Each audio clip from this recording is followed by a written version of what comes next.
Union Test Prep's practice test for the ACT English section. Question 1. The teacher stood at the front of the classroom, her lecture failing to capture the attention of the class.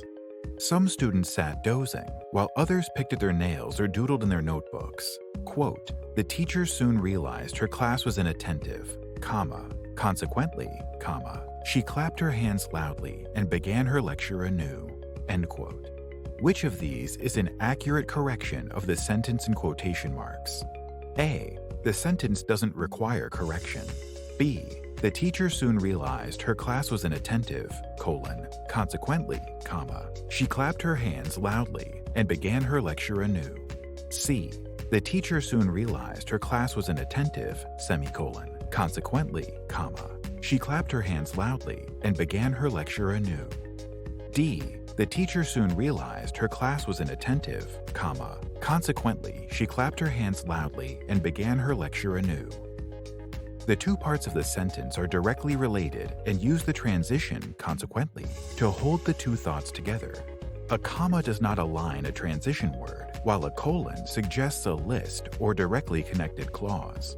A semicolon, however, is used to pair two sentences using a transition word. Question 2.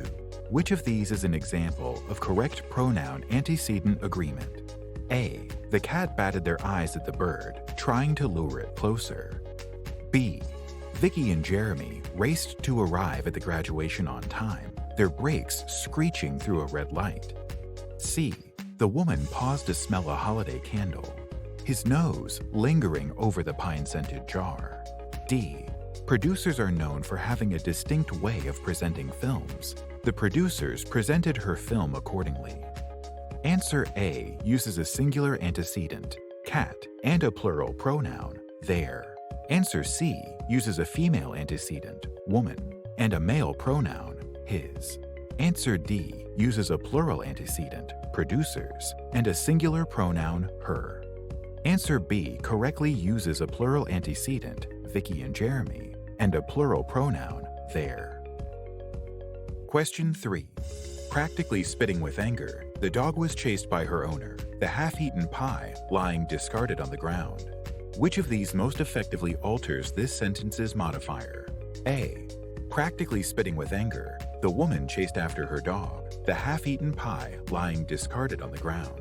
B. The discarded pie lay on the ground, while the dog, practically spitting with anger, was chased by its owner. C. The woman chased the dog, who was practically spitting with anger, the half-eaten pie lying on the ground. D. The dog chased the woman, who was practically spitting with anger, the half-eaten pie lying on the ground. The modifier, practically spitting with anger, should be applied to the woman, as a dog cannot spit with anger. Answers B and C continue to apply the modifier to the dog, while answer D changes the arrangement of the sentence to create a different meaning. Answer A retains the original meaning and correctly applies the modifier to the woman. Question 4. Coffee is enjoyed around the world by a wide variety of cultures and ages, ranging from simple brewing techniques employing only warm water and roasted beans, to more complex brewing techniques employing machinery, milk, and flavors. Coffee is a stimulating beverage with a long and storied history. However, coffee is also the source of plenty of pain and exploitation. Which of the sentences is the paragraph's thesis? A. There is no thesis. B. Sentence 3. C. Sentence 2. D. Sentence 1. The sentence does have a thesis. Sentence 1 is an introduction to the topic, while Sentence 2 provides exposition on the subject. Sentence 3 then introduces the purpose of the paragraph, and presumably the paragraphs to come.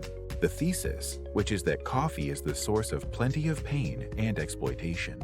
In this paragraph, the author gives the reader a bit of background before making the thesis statement. It's necessary to do a little prediction here to determine the thesis statement, as it is not obvious on first glance.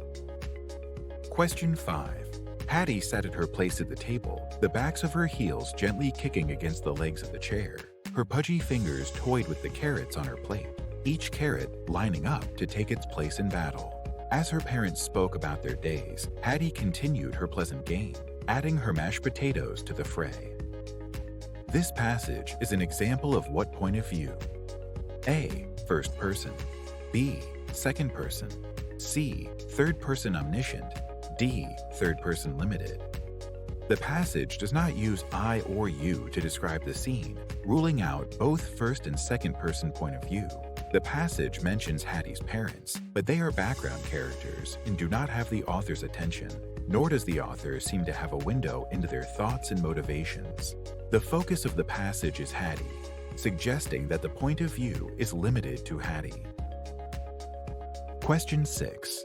Coconut oil is superior to all other cooking oils. Coconut oil is filled with healthy fats, does not smoke at low temperatures, and adds a pleasant light flavor to whatever is cooked in it. A versatile cooking option, easy to locate, and often inexpensive, coconut oil is an excellent addition to your cupboard. This passage is an example of what type of writing? A. Argumentative. B. Expository. C. Persuasive. D. Descriptive. The passage is working to convince the audience of the superiority of coconut oil, effectively ruling out both expository and descriptive writing.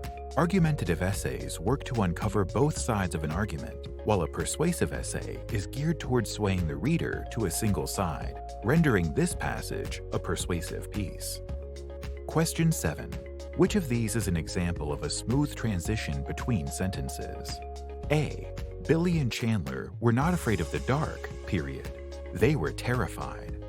B. Billy and Chandler were not afraid of the dark, comma. They were terrified. C. Billy and Chandler were not afraid of the dark, comma, because they were terrified. D. Billy and Chandler were not afraid of the dark, colon. They were terrified. Sentence A does not offer a transition between sentences. Instead, it separates the sentences with a comma. Sentence B is a comma splice, as each clause functions on its own. Sentence C changes the meaning of the sentence, as it suggests that Billy and Chandler were not scared because they were scared, rather than highlighting that Billy and Chandler were not merely frightened, but terrified. Sentence D retains the meaning of both sentences and flows smoothly with the insertion of a colon. Question 8. If the topic sentence of a passage is, "Bees are integral to the well-being of the planet," which of these is an example of a supporting detail? A. Bees are useful creatures. B. Bees support and sustain local economic systems through pollination. C. Bees degrade the environment around them. D. Bees produce honey consistently over a long period of time. Sentence A does not provide additional evidence to support the topic sentence. Sentence C actually conflicts with the topic sentence. Sentence D merely states information about bees, rather than supporting the idea that bees are integral in maintaining a healthy planet. Only sentence B provides evidence to support the claim of the topic sentence. Question 9. Carly walked quickly to her car. Her heels clicked sharply against the sidewalk. How could this sentence be improved? A. Carly walked quickly to her car, while her heels clicked sharply against the sidewalk. B. Carly walked quickly to her car, so her heels clicked sharply against the sidewalk. C. No change. D. Carly walked quickly to her car. Conversely, her heels clicked sharply against the sidewalk. The initial sentence is an example of a comma splice, so option C is incorrect. Sentence A changes the meaning of the sentence, as the word while suggests some opposition between the two clauses. Sentence D also suggests opposition between the clauses. Sentence B uses the word so to delineate why Carly's heels are clicking sharply against the sidewalk, and is the best answer. Question 10. Which sentence correctly uses the word fewer? A. There are fewer cookies now than there were 2 days ago. B. There are fewer hairs on his head now than there were a matter of months ago. C. This beach has fewer sands than the beaches I traveled to in my youth.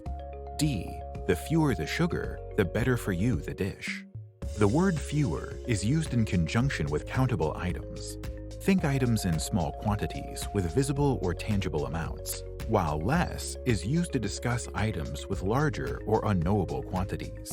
Hair, sugar, and sand are all uncountable things, as each describes a collective, unknown unit of an item. Cookies, however, are readily counted, making sentence A the correct choice.